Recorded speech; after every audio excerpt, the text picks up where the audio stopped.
बालको अज असी पढ़ंदासीं छा पढ़ंदासीं? असी पढ़ंदासीं पाठ 7 जो भाग बियो जंहिंमें कंदासीं पाण हुन जा अभ्यास प्रश्न। अचो ॾिसूं था। अज असी पढ़ंदासीं सिंधी तृतीय भाषा दर्जो 8 जी दर्सी किताब मां पाठ 7 मुंहिंजो वतन। हिन जो भाग पहिरियों असी पूरो करे चुका आहियूं, जंहिंमें असी पूरे पाठ खे सुठी तरह समझी चुका आहियूं, पढ़ी चुका आहियूं। हिन पाठ जी जेका सिंफ हुई सा छा हुई? सा हुई गीत। हिन गीत खे असी सुठी तरह पढ़ियोसीं, सम्झोसीं ऐं ॻातोसीं भी।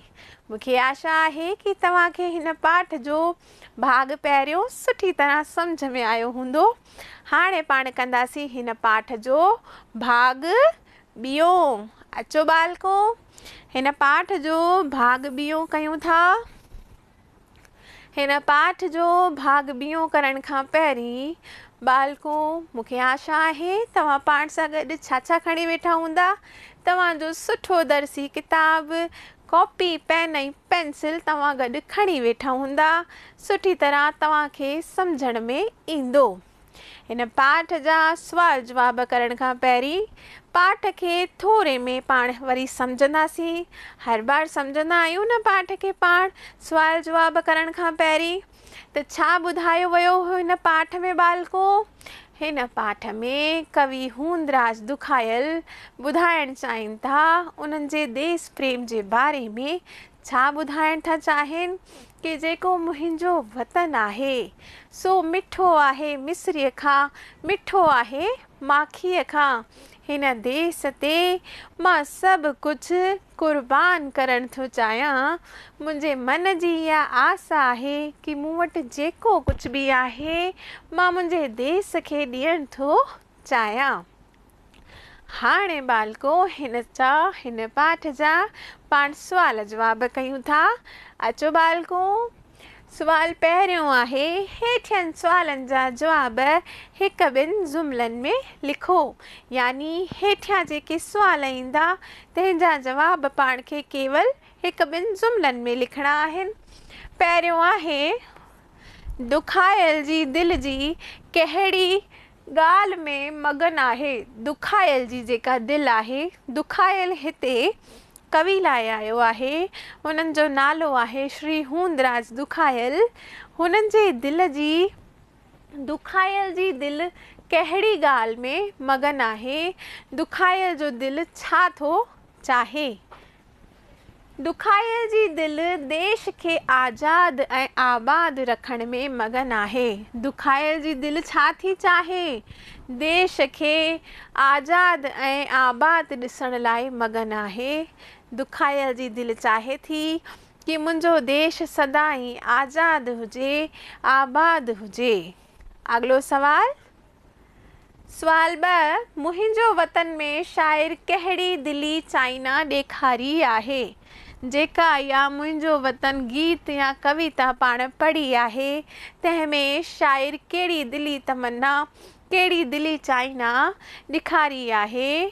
अचो ॾिसूं। मुंहिंजो वतन में शाइर दिली चाइना ॾेखारी आहे कि हमेशा दिलि में देश जी लगन रहे। शाइर चाहे थो कि मुंहिंजे मन में इहा ई आस आहे कि हमेशा मुंहिंजे दिलि में देश जी लगन रहे, कि देश मुंहिंजो हमेशा आबाद हुजे, आज़ाद हुजे। अॻिलो सवाल ॾिसूं था। दुखायल पंहिंजे वतन लाइ कहिड़ी कुर्बानी थो ॾियणु चाहे? दुखायल छा थो चाहे? पंहिंजे देश लाइ कहिड़ी कुर्बानी थो ॾियणु चाहे? अचो ॾिसूं। दुखायल पंहिंजे वतन लाइ पंहिंजे तन बदन जी कुर्बानी ॾियणु थो चाहे। दुखायल चाहे थो कि हिन देश ते, हिन वतन ते मुंहिंजो तन कुर्बान, मुंहिंजो मन कुर्बान आहे। पंहिंजे तन बदन जी कुर्बानी दुखायल पंहिंजे देश लाइ ॾियणु थो चाहे। अॻिलो सवाल ॾिसूं था। सुवाल 2, हेठियनि सुवालनि जा जवाब थोरे में लिखो। पहिरियों सुवाल आहे, मुहिंजो वतन कविता अॼोके दौर में कहिड़ी अहमियत थी रखे कि जेका इहा कविता आहे सा अॼु जे दौर में, अॼु जे समय में, वक़्त में कहिड़ी महत्व थी रखे, कहिड़ी अहमियत थी रखे। जवाब ॾिसूं था। मुहिंजो वतन कविता, कहिड़ी कविता? मुहिंजो वतन कविता श्री हूंदराज दुखायल द्वारा लिखियल आहे। हिन कविता खे कंहिं लिखियो आहे? श्री हूंदराज दुखायल लिखियो आहे ऐं अॼोके दौर में ॾाढी अहमियत रखे थी। छो? हिन कविता में कवि देश जी अहमियत ॿुधाए रहियो आहे। हिन कविता में कवि छा ॿुधायो आहे? पंहिंजे देश जी अहमियत ॿुधाए रहियो आहे कि जेको मुहिंजो वतन मिस्री ऐं माखीअ खां मिठो आहे। मुहिंजो वतन मिस्री ऐं माखीअ खां मिठो आहे। कवि ही गीत देश भक्ति जी भावना जगाइण लाइ लिखियो आहे। कवि चाहे थो हिन गीत सां हर कंहिंजे मन में देश प्रेम, देश भक्ति जागे। पाण सभिनि खे भी देश सां मुहबत रखणी घुरिजे। पाण सभिनि खे भी पंहिंजे देश सां मुहबत रखणी घुरिजे, प्रेम रखणो खपे, सिक रखणी घुरिजे। हिते घ से घड़ी ईंदो बालको, सही करे छॾिजो। वतन परस्ती हिन शाइर हिन कविता में देश प्रेम खे वधाइण जी कोशिश कई आहे कि जेको वतन परस्त आहे, कि जेको वतन परस्त आहे, हूंदराज दुखायल शाइर उन्हनि छा कयो आहे हिननि कविता में? हिन कविता में उन देश प्रेम जगाइण जी भावना, असां में देश प्रेम जगाइण जी कोशिश कई आहे हिन कविता खे रखी करे। हिन कविता जे माध्यम सां देश प्रेम खे वधाइण जी कोशिश कई आहे। बालको हिकु बार वरी हिन जवाब खे पाण सम्झंदासीं, छो जो ही जेको जवाब आहे ॾाढो इम्पोर्टेंट आहे। मुहिंजो वतन कविता श्री हूंदराज दुखायल द्वारा लिखियल आहे। अॼोके दौर में ॾाढी अहमियत रखे थी। हिन कविता में कवि देश जी अहमियत ॿुधाए रहियो आहे कि मुहिंजो वतन मिस्री ऐं माखीअ खां भी मिठो आहे। कवि ही गीत देश भक्ति जी भावना जगाइण लाइ लिखियो आहे। पाण सभिनि खे भी देश सां मुहबत रखणी घुरिजे, प्रेम रखणो खपे ऐं सिक रखणी खपे। वतन परस्त जेके ही शाइर आहिनि, वतन परस्त हिन शाइर हिन कविता में देश प्रेम खे वधाइण जी कोशिश भी कई आहे। अगलो सवाल, शाइर जो मन छो तो छुले? छुले जी माना थींदी आहे दुखी थियणु, परेशान थियणु, दुखी थियणु। कि शाइर जो जेको मन आहे सो दुखी छो थी रहियो आहे, परेशान कहिड़ी ॻाल्हि तां थी रहियो आहे? अचो ॾिसूं। शाइर जो मन देश जी हालतूं ॾिसी करे सुॾकी थो पवे। कि जेको शाइर जो मन आहे सो सुॾकी थो पवे, पंहिंजे देश जी हालतूं ॾिसी उन जे मन में दुख थो अचे। देश जा दुखड़ा ॿुधाईंदे ॿुधाईंदे शाइर जो मन छुले थो। जॾहिं शाइर पंहिंजे देश जा दुखड़ा थो ॿुधाए त हुन जे मन में इहा ॻाल्हि थी अचे, हुन जो मन दुखी थो थी पवे, परेशान थो थी पवे। अगलो सवाल ॾिसूं था।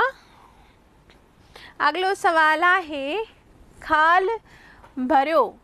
पहिरियों आहे, दिल में हमेशा शाल रहे डैश जी लगन।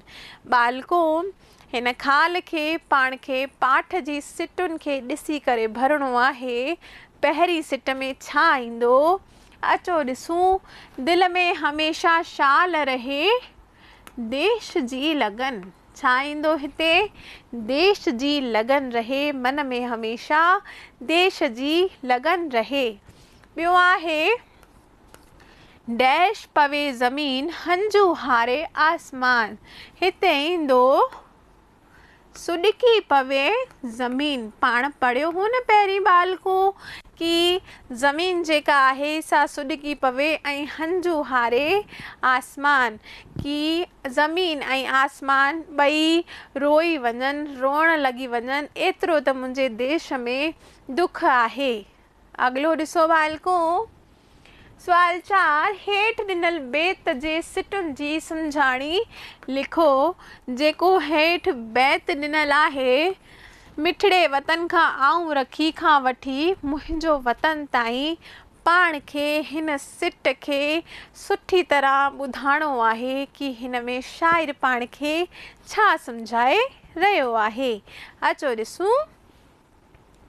शाइर हिन सिट में चवण था चाहिनि, शाइर हूंदराज दुखायल चवनि था कि मुंहिंजे मिठड़े वतन ते मां सभु कुझु वारे थो छॾणु चाहियां।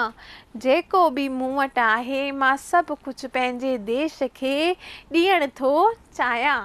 जेको कुझु बि मूं वटि आहे सभु कुझु ॾियण थो चाहियां। जेको कुझु बि मूं वटि आहे मां सभु कुझु ॾियण थो चाहियां। मुंहिंजे देश ते क़ुर्बान करण थो चाहियां। मुंहिंजे मन में हमेशह देश जी लगन रहे। मां पंहिंजो सभु कुझु देश ते क़ुर्बान करण थो चाहियां। यानी जेको कुझु बि मूं वटि आहे मां सभु देश खे थो ॾियणु चाहियां। इहा ई मुंहिंजे मन जी आस आहे। त बालको, ही जेको सवाल हो सो हो आख़िरी सवाल हिन पाठ जो। यानी हिते ही पाठ पाण ख़तमु कयोसीं, सुठी तरह सम्झोसीं बि। मूंखे आशा आहे तव्हांखे ही पाठ जंहिंजो नालो आहे मुंहिंजो वतन सुठी तरह सम्झ में आयो हूंदो ऐं तव्हां हिन जा अभ्यास प्रश्न बि सुठी तरह कया हूंदा। हाणे अॻिले वीडियो में पाण मिलंदासीं नए पाठ सां गॾु। त मिलूं था अॻिले वीडियो में।